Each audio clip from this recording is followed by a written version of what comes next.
Hello November నెలలో America అధ్యక్ష ఎన్నికలు జరగనున్నాయి. దాదాపు ప్రపంచవ్యాప్తంగా ఉన్నటువంటి ప్రజలంతా చాలా ఆసక్తిగా గమనిస్తున్నారు. దటు ఇండియా కూడా చాలా కీలకం కానున్నాయి అమెరికా అధ్యక్ష ఎన్నికలు ఒక కోణం నుంచి చూస్తే.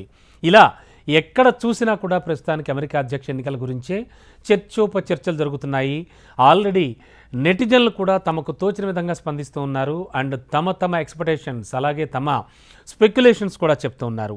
అయితే అమెరికా అధ్యక్ష ఎన్నికల్లో డెమోక్రాటిక్ పార్టీ అభ్యర్థిని కమలా హ్యారిస్, రిపబ్లికన్ పార్టీకి చెందిన డొనాల్డ్ ట్రంప్ల మధ్య హోరాహోరీగా పోటీ నెలకొంది. మనకు తెలుసు బైడెన్ వైదొలగాగా కమలా హ్యారిస్ అడుగిడాక చాలా వేగంగా దూసుకుపోతున్నారని తెలుస్తోంది.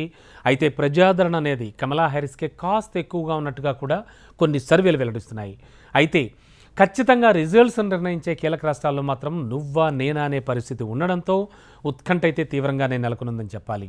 ఇక ఒక సంస్థ తాజాగా 1000 మంది రిజిస్టర్డ్ ఓటర్లతో సర్వే నిర్వహించింది. ఇందులో 49% మంది కమలాకు, 44% మంది ట్రంప్కు అనుకూలంగా ఓటు వేస్తామని తెలిపారు. సో సర్వేలో 5% పాయింట్ల వరకు హెచ్చుతగ్గులు ఉండవచ్చని కూడా ఆ సంస్థ ప్రకటిస్తోంది. దీంతో కమల వైపు కాస్త మొగ్గు కనిపిస్తున్న ఫలితాలను అంచనా వేయలేని పరిస్థితి నెలకొంది. ఇక ఈ సంస్థ 3129 మంది రిజిస్టర్డ్ ఓటర్లతో సర్వే జరపడం జరిగింది. ఈ సర్వే కూడా కమలకే అనుకూలంగా ఉంది. ఆమెకు 52% మంది, ట్రంప్కు 48% మంది మద్దతు తెలిపారు. అమెరికా అధ్యక్ష ఫలితాలను నిర్ణయించే 7 స్వింగ్ రాష్ట్రాల్లో కమలా హ్యారిస్కు కాస్త మొగ్గు ఉన్నట్టుగా సర్వేల్లో కనిపిస్తున్నా వాస్తవానికైతే తీవ్రమైన పోటీ నెలకొనుందని చెప్తున్నారు. మొత్తానికి కమలా వైపే మెజార్టీ పీపుల్ కూడా ఎక్కువగా ఆలోచిస్తున్నారని కూడా తెలుస్తోంది. ఏది ఏమైనా బైడెన్ వైదొలగాక కమలా హ్యారిస్ పోటీలోకి వచ్చాక కూడా మొత్తం యూఎస్లో సీన్ మారిపోయిందని చెప్తున్నారు.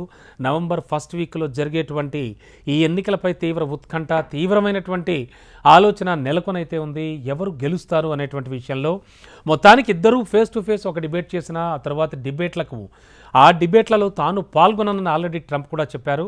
ఈ డిబేట్లకు సంబంధించి కూడా ప్రస్తుతానికి ఒక సంస్థ జరిపినటువంటి సర్వేలో కొంత ఓటు పర్సంటేజ్ అయితే మాత్రం ఎక్కువగానే మొగ్గు చూపుతున్నారు కమలా హ్యారిస్ కని అర్థమవుతోంది. చూడాలి ఫలితాలు ఎలా రాబోతున్నాయో.